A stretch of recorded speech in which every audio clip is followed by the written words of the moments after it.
Okay, number 4 says an antenna is erected vertically and flush with the northern edge of a 100-foot building.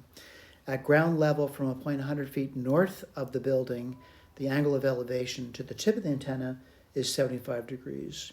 Find the height of the antenna exactly, leaving the answer without trigonometric functions. So let's go to the whiteboard. And the first thing I'll do is I'm going to put level ground down. Let me just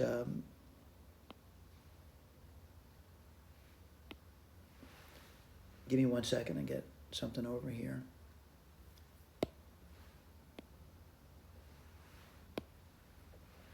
And let me just get my pen out again. Sorry about that. So this is number 4. Level ground. I can put a building here like this. And I'm going to say this is the northern edge of the building. I'm going to put my antenna right over here. It's flush with the edge, by the way. And it's X, the height of that antenna is X. The height of the building is 100 though, all right? And you know, what that is an observer that's 100 feet north of the building. So the observer's over here and it's 100. So I'm going to put a line over here. And you know, that it's a 45, 45, 90 right triangle, right? So this side over here is going to be, let's see, if you think about right triangle, that's 45, 45. You get 1, 1, root 2. So what are you doing over there? Well, you multiply everything by 100. So it's going to be root 2 times 100. And that's this length over here. Again, they didn't ask for that, but I don't know, it's easy to put down. They want to know the height. I'm going to use the law of sines to do that. And what do I know? The angle of elevation is 75 degrees. That means this is 30 degrees over here. So I'm going to write this over here. The sine of 30 degrees over x. All right, here comes the tough part. I got to get this angle here. That's going to be 135 degrees. And I need this angle over here. And let's see, I get to add the angles together, right? So 135 plus 30 is 165. And 165 from 180, right? You get 180 minus 165 degrees. That'll be 15 degrees. Right? So that angle's 15 degrees. So law of sines is going to be sine of 15 degrees. And that's going to be root 2 times 100. All right? Okay, I got to get x. Let's write this down.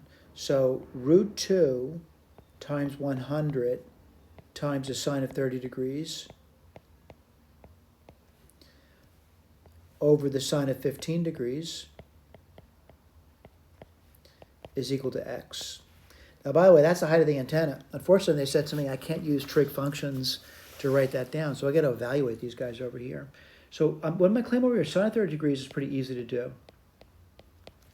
Put a triangle down for you. This is 30. That would be 1, 2, root 3. So this is just 1/2.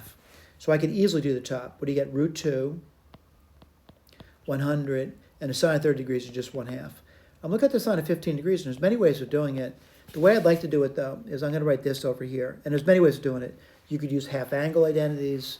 I'm going to use the sum formula. What do I notice about this over here? It's 45 degrees minus 30 degrees. That's what 15 degrees is, by the way. What do you give there? Sine of 45 degrees. Cosine of 30. Let's see, minus sine of 30.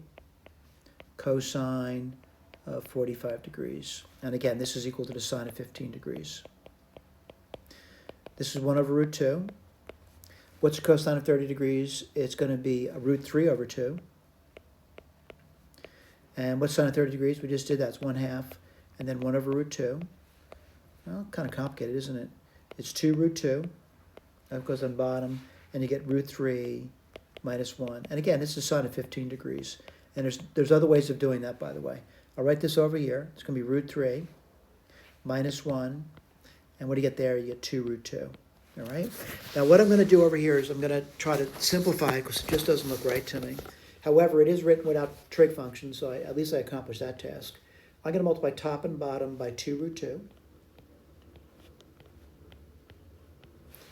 On the bottom, you would get root 3 minus 1. By the way, this is 50. That's 50. 100 is 50. 50 times 2 is 100. Root 2 times 2 is 2. So what do you get there? You get 200. All right? I'm getting close. I can keep going with this guy. And here, this is what x is equal to. I can multiply top and bottom by the bottom's conjugate. You get x equals, this is 200, root 3 plus 1. What do you get on bottom? You get 3 minus 1, which is 2. And 2 goes into 200 100 times. So this is the number you get. If you want, this is in feet, by the way, you can multiply that out, but it doesn't add much to it. For example, you could say it's 100 root 3 plus 100 feet. It just doesn't add much to the story, by the way. But that's the final conclusion there. Thank you.